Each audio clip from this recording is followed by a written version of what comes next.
자유와 문명을 존경하는 우리 민들에게 바깥 세상의 새롭고 역동적인 소식을 전해드리는 세상 만리경 시간입니다.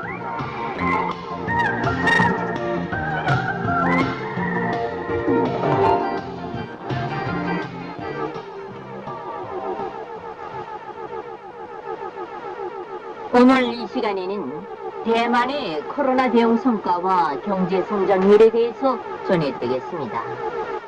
대만 내 코로나 비루스 지역 감염이 지난 12월 10일 기준 243일째 0명을 기록했습니다.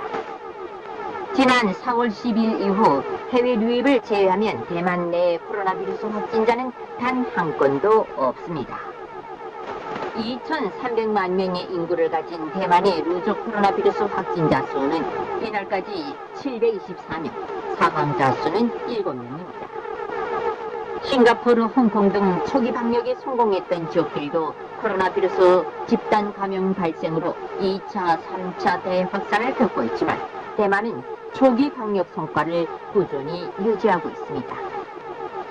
해외 입국자들에 대한 강력한 격리 조치, 오긴 사람들에 대한 엄격한 법 집행, 마스크의 착용 등 완벽에 가까운 방역 유지 배경으로 꼽힙니다. 대만 방역에서 가장 중요한 개념은 상황을 예상한 강력한 사전 대비입니다. 대만은 과거 중증 급성호흡기 증후군인 사스, 구제염, 아프리카 돼지열병 등을 겪으면서 중국에서 오는 전염병에 대한 위기의식이 높아졌습니다. 이 때문에 과감한 국경 통제 조치에 대한 국민적 지지와 함께 마스크 착용 등 방역 공동체 의식 또한 강합니다. 코로나 비루스 사태가 터지자 대만 정부는 외부 유입을 차단하기 위한 강력한 조치를 취했고 격리 조치 등을 어겼을 경우 엄격하게 처벌하는 법을 집행했습니다. 대만 보건당국인 위생복리부가 지난 12월 6일 고흥시의 한 호텔에 격리돼 있다가 단 8초간 방에서 이탈한 필리핀 이주 노동자 남성에게 약 3,500달러의 벌금을 부과한 데가 대표적입니다. 대만 전염병 예방법 제58조에 따라서 격리 구정 등 금력 조치를 위반하면 약 3,500달러에서 최대 35,000달러까지 벌금을 부과합니다. 2시간 미만 위반자에게는 최저액인 3,500달러가 일괄 적용됩니다. 통제가 너무 엄격한 게 아니냐는 지적에 대해서 대만 위생복리부는 방역 규정 준수는 내 외국인 모두 동일하게 적용돼야 한다면서 원칙을 강조했습니다. 대만은 일찌감치 해외 유입을 막는 데 힘썼습니다. 지난 1월 21일 첫 코로나 확진 사례가 나오자 코로나 발원지인 중국 무한발 입국을 금지했고 중국과 홍콩과 오스트랄리아에서 온 모든 입국자에 대한 의무 검사를 수행했습니다. 이 같은 조치는 무한이 지난 1월 23일 도시 봉쇄령을 내리기 전에 이미 실시됐습니다. 마스크의 힘도 대만 방역 성공의 중요한 이유로 꼽힙니다. 대만 행정원은 코로나가 확산되기 시작한 지난 1월 31일 민관군 합동으로 마스크 생산 유통을 담당하는 마스크 국가대를 가동했습니다. 마스크 국가대는 의료보험과 관련해 마스크를 효과적으로 분배했고 마스크 재고를 알려주는 선조나 어플리케이션을 만들었습니다. 앞서 지난 2003년 중증 급성호흡기 증후군인 사스가 발생했을 때 대만에선 확진 환자 346명, 사망자 73명이 나왔습니다. 경제적 손실은 약 4억 달러에 달합니다. 특히 태북 시립평화병원에서 집단 감염이 발생해 1,000여 명이 병원에 격리된 사건은 대만 당국과 의료계의 뼈아픈 교훈을 남겼습니다. 당시 태북시립평화병원에서 집단 감염이 발생하자 보건당국은 병원을 긴급 봉쇄했습니다. 긴급 봉쇄령에 의료진과 환자 가족은 물론 점심시간에 위생실을 이용하기 위해 들어갔던 택시 운전사까지 1,000명 가까운 인원이 병원에 수주간 갇혔습니다. 당시 의료진과 직원들은 창문에 흰창을 걸어 갑작스러운 봉쇄령에 항의했고 편지를 넣은 빈 물병을 창 밖으로 던져 외부와 연락했습니다. 당시 평화병원 의료진과 직원 57명이 감염돼 7명이 사망했습니다.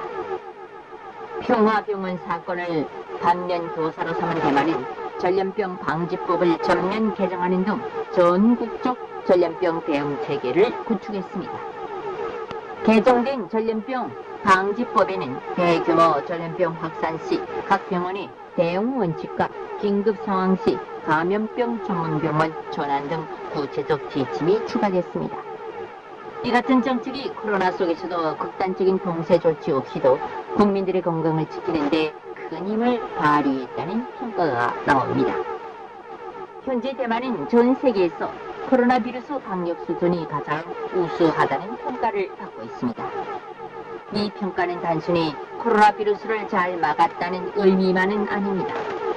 세계적으로 대만보다 코로나 비루스 감염자나 사망자가 더 적은 나라도 있습니다.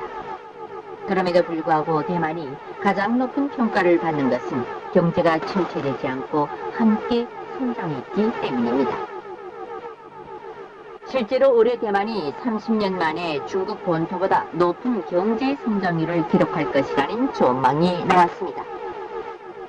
홍콩 사우스 차이나 모닝포스트는 대만의 올해의 경제 성장률이 수십 년 만에 처음으로 중국 본토를 앞지를 것으로 보인다고 보도했습니다. 사우스 차이나 모닝포스트에 따르면 대만 정부는 지난 11월 말 올해 경제 성장률 전망치를 2.5%로 상향 조정했습니다. 반면 중국 정부는 아직까지 올해 경제 성장률 목표치를 제시하지 못하고 있습니다. 경제학자들은 중국의 올해 경제 성장률이 많아야 2%가량일 것으로 내다보고 있습니다. 대만 정부의 조정치와 경제학자들의 전망이 맞게 되면 대만은 1991년 이후 29년 만에 중국 본토보다 높은 경제 성장률을 기록하게 됩니다. 사실 대만은 중국보다 먼저 경제가 발전했습니다. 한때 남조선, 싱가포르, 홍콩 등과 더불어 아시아의 4마리 령으로 불리기도 했습니다. 하지만 중국이 1978년 개혁개방 정책을 재탈락하고 고도 성장기에 접어든 1991년 이후에는 중국보다 높은 경제 성장률을 기록하지 못했습니다. 중국은 코로나 비루스 사태 직전인 지난해까지만 해도 6.1%의 경제 성장률을 기록했습니다. 작년 대만의 경제 성장률은 2.73%에 그쳤습니다. 하지만 코로나라는 예상치 못한 변수가 발생하며 대만에게 수월 기회가 생겼습니다. 코로나에 대한 성공적인 방역 활동으로 대만은 경제 활동에 거의 타격을 입지 않았습니다. 되려 코로나로 경제 포함을 맞았습니다. HSBC 은행 아시아 경제연구소 분석에 따르면 재택근무 등의 확산으로 노트 컴퓨터와 다른 전자기기에 대한 수요가 폭증했다며 대만 업체들이 직접적인 수혜를 입었다고 했습니다. 대만이 중국과 비슷하거나 더 높은 경제 성장률을 달성할 수 있었던 것은 대만이 연초 생산량 감소를 피할 수 있었기 때문입니다.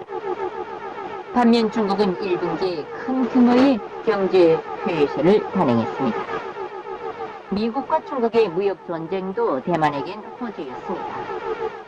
화웨이 등 미국의 제재 명단에 오른 중국 기업들이 대만의 반도체 회사들의 제품 주문을 했기 때문입니다. 지난 11월까지 대만의 중국 반도체 수출액은 920억 달러로 전체 수출의 3분의 1을 차지했습니다. 지난 12월 18일 대만 중앙은행은 올해 성장률을 반영해 2021년 연간 실질 경제 성장률 전망을 3.68%로 높였습니다. 중앙은행은 전날 정례 구명 정책 결정 회의를 열어 코로나 비루스를 효과적으로 억제하면서 민간 소비가 회복되고 주력 반도체 수출이 사상 최고 수준으로 증대한 점을 감안해서 성장률 예상을 상향 조정했습니다. 중앙은행은 올해 경제 성장률 전망도 지난 9월에 이어 다시 상향해서 전년 대비 2.58% 증가로 잡았습니다.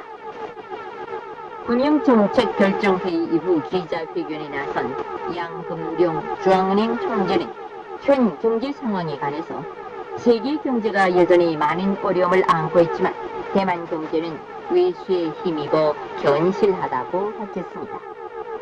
세계 각국에서 코로나가 재유행하는 것이 대만의 경제에는 오히려 회복을 재촉하는 요인으로 작용하고 있습니다.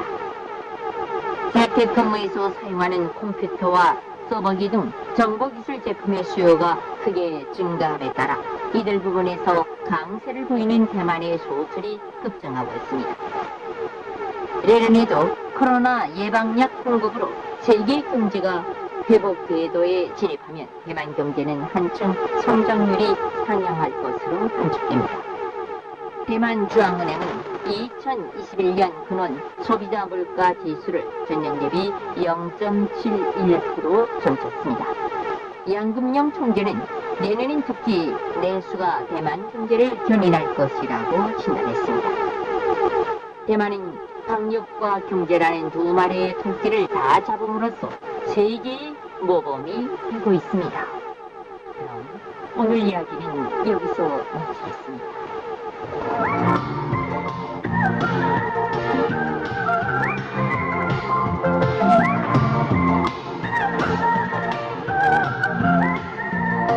지금까지 세상 만리경 시간이었습니다.